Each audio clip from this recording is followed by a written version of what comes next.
A través de RCR presentamos Radar Económico. Gracias a el Instituto Peruano de Economía, IPE.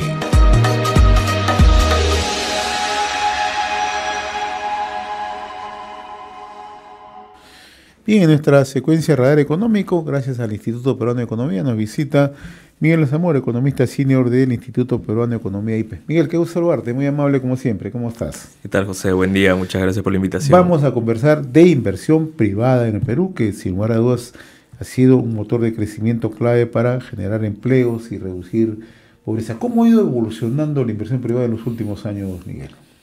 Sí, mira, ahí por ejemplo, como para dar un poco de perspectiva, es bueno como pensar en lo que fue el país los últimos casi 25 años por lo menos. Entonces, lo que era la inversión privada a inicios de la década del 2000 crecía alrededor de 13-14%, tasas muy significativas. Y este crecimiento como dinámico, significativo, que era constante sobre todo, permitía generar mejores empleos y sobre todo reducir la pobreza, que debería ser el fin último en temas de economía. Y entonces esa perspectiva de inicios de los 2000 hoy en día es casi nada. Se ha debilitado totalmente. Se ha debilitado totalmente y si vemos los últimos 5 años, la inversión privada crece a duras penas 2%, casi la sexta parte de lo que era. ¿Y a qué ha obedecido esa caída, esa baja? Claro, por ejemplo, si pensamos en los últimos 5 años, podemos tener uno es la pandemia, luego tenemos una recuperación un poco lenta post-pandemia, tenemos un choque del 2023 en el cual el fenómeno del Niño afectó la economía de manera generalizada y ya lo que fue 2024 hubo una recuperación lenta y es a lo que llegamos hoy en día. En el 2025 la inversión privada, en lo que ha sido sobre todo la primera parte del año, enero-junio, ha tenido un crecimiento significativo y eso es más que todo lo importante a destacar. Este crecimiento significativo no se veía desde hace casi 10 años. ¿Cuánto es ese crecimiento significativo que hemos tenido en los primeros meses del año en cuanto a inversión privada? La inversión privada, desde el Instituto Peruano de Economía, estimamos que esta primera parte del año creció en torno a 8%. Entonces es un nivel de crecimiento que no veías no lo veíamos hace años. Desde hace 10 o un poco más. Entonces es un avance importante a destacar, pero lo más importante es que esto pueda ser sostenido. Y ahora, ¿qué lo harían sostenible y qué no lo harían sostenible? Entonces ahí por ejemplo podemos ver 2 puntos. Si analizamos este resultado de la inversión privada del primer semestre, por ejemplo, podemos ver que a nivel de sectores hubo un avance un poco acotado en temas de minería. Por ejemplo, lo que fue la ejecución de Tía María permitió dar un avance. Luego lo que es el sector residencial, como solemos llamarlo, la capacidad adquisitiva de las familias ayudó un poco en todo este tema inmobiliario, hipotecario. Y entonces esto es cuando hablamos del resultado del primer semestre, pero hacia adelante lo que vemos que podría no hacerlo sostenible es todo este componente de incertidumbre electoral, que lo que suele hacer es como frenar las decisiones de inversión, que son decisiones que suelen como implicar montos significativos. Ahora, si tuviéramos que hacer una proyección, ¿cuánto podríamos crecer este año en cuanto a inversión privada y cuánto podemos establecer para el año 2026?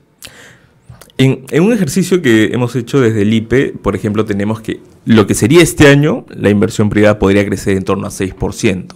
Y como te decía, todavía este nivel de 6% en el año es uno que no veías casi desde el 2013.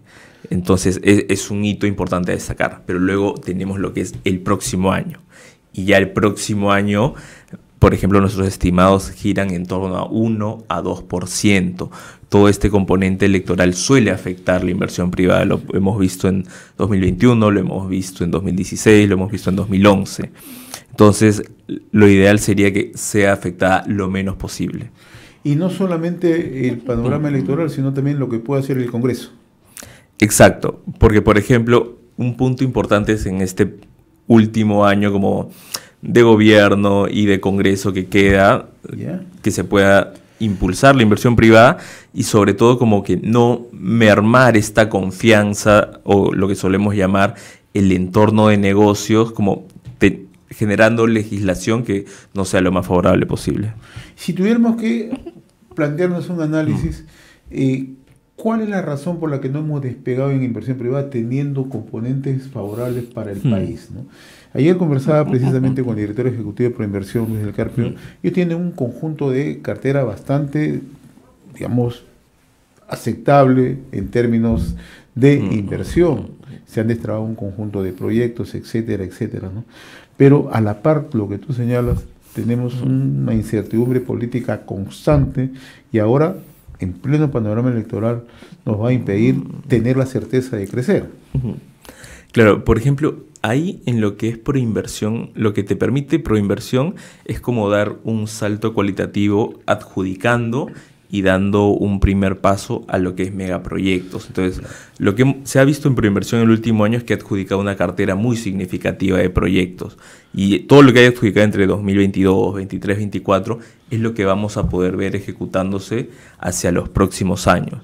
Por ejemplo, te doy un ejemplo. En el 2014, hacia fines de 2015, Proinversión adjudicó lo que era la línea 2 del Metro de Lima.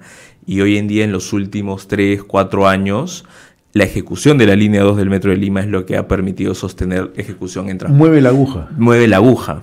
Con un rezago, por ejemplo, la línea 2 tuvo temas muy particulares, pero hoy en día es lo que te suele mover la aguja en inversión en transportes. Y para que lo entiendan nuestros amigos oyentes en el interior del país, estos proyectos toman tiempo en madurar.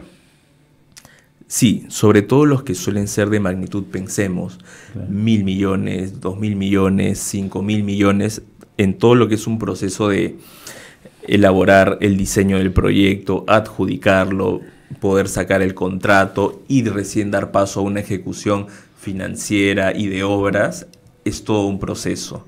Pero siempre es importante que desde Proinversión se pueda impulsar como la cartera que tienen disponible y pues que se puede como llevar a cabo la presentación de esta cartera, que se sepa cuál es esta cartera y que en el muy corto plazo se pueda adjudicar.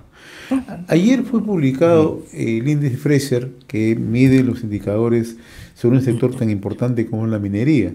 Hemos recuperado algunos espacios, algunos índices en la percepción mundial de las principales empresas en el mundo, ¿no?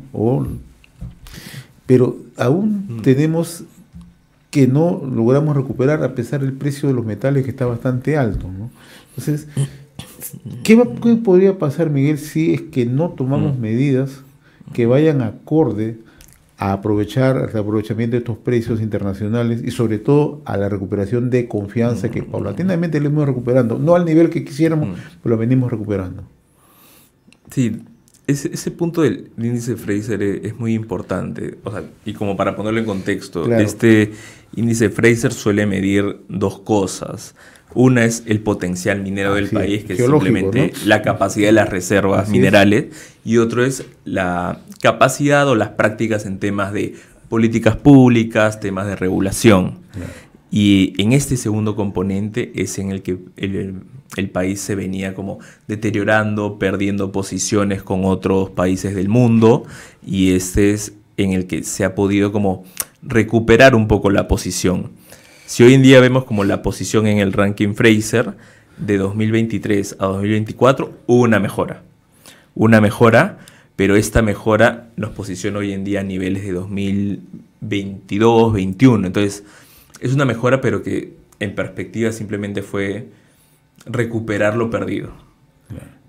Pero, y si lo ponemos aún más en perspectiva, respecto a los últimos 10 años, aún seguimos como...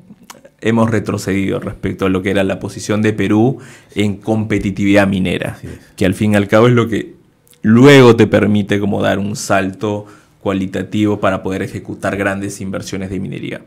Y si ponemos, por ejemplo, en perspectiva esto que tú decías, hoy en día los precios de los metales están en niveles récord.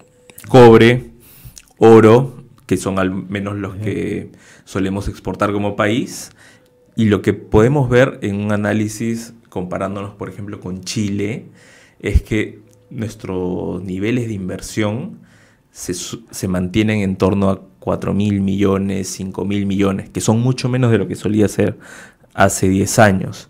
En cambio, en este contexto en el que los precios han saltado un poco, Chile ha ido aumentando marginalmente en los últimos años. Nosotros nos hemos quedado un poco rezagados en este tema. Tú mencionabas algo muy interesante al inicio de la conversación, Miguel, ¿no? Cómo crecimos en los primeros años, en el 2000, 2005, ¿no? El crecimiento como hemos tenido, ¿no? Y cómo esto impactó no solamente en generación de empleo, mejoramiento de ingresos, sino en el impacto hacia pobreza y pobreza extrema. ¿Qué pasa si es que no despegamos? ¿Va a ser muy difícil derrotar pobreza y pobreza extrema en el país? Sí. O sea, de hecho, el fin último de poder impulsar inversiones, de poder ejecutar grandes obras, debería ser como reducir brechas sociales y poder acortar como esta incidencia de la pobreza que en los últimos años se ha incrementado. Hoy, bueno, al 2024 ya lo que tienes es que casi la tercera parte de la población está en situación de pobreza. Estamos hablando de casi 10 millones de peruanos. Entonces, cuando podemos repasar lo que ha sido la historia del Perú en los últimos 25 años, tienes que el gran motor de crecimiento ha podido ser la inversión privada. Y eso es lo que nos ha ayudado como a reducir sobre todo la incidencia de la pobreza. Pero no tiene que ser solo un crecimiento como lento, pausado o intermitente incluso, sino tiene que ser un crecimiento que pueda ser sostenido y a tasas significativas. Entonces ese debería ser como el objetivo de política económica, sobre todo hacia los próximos años. Ahora, ¿cuál es el elemento principal, y te lo pregunto como analista, que tome en cuenta un inversionista privado para llegar a un país? ¿Qué elementos base toma para decir yo quiero invertir? Inversiones de talla mundial, naturalmente. Claro, por ejemplo, tienes elementos de distinta índole. Podemos pensar desde regulación, entorno económico, pensemos monetario fiscal, entorno financiero. Pero, por ejemplo, me gustaría centrarnos en lo que solemos llamar como entorno económico, entorno de negocios o confianza para el inversionista. Esto suele estar muy asociado a temas de regulación y sobre todo cuando un inversionista lo piensa quiere que la regulación pueda ser lo más predecible posible. Creo que en los últimos años la predictibilidad de la regulación en temas burocráticos, en temas de tributación, no ha sido lo más predecible posible. Predictible es certeza. Yo tengo la certeza de invertir. Yo tengo la certeza de que esto va a ser así. Así es. Es ahí donde se pueden ejecutar grandes inversiones. ¿Y eso en el Perú lo hemos ido perdiendo? En los últimos años sí, sobre todo, en todos estos componentes que te puedo decir, desde burocracia, desde predictibilidad de que las autoridades... La tramitología. Desde tributación, modificaciones tributarias al paso. Entonces, todos estos componentes de entorno de negocios se ha ido deteriorando y eso creo que es un hecho. Entonces, eso es a lo que se debería apuntar como a mejorar, a resarcir. Muy bien, Miguel, yo te agradezco como siempre la amabilidad que tienes con RCR, Red de Comunicación Regional. Ha sido un gusto conversar contigo, Miguel. Muy mal. A ti, José, muchas gracias nuevamente por la invitación. Conversábamos con Miguel Alzamora, economista senior del Instituto Peruano de Economía, en nuestra secuencia Radar Económico que llega gracias al IPE. Hemos presentado Radar Económico. Gracias a el Instituto Peruano de Economía, IPE.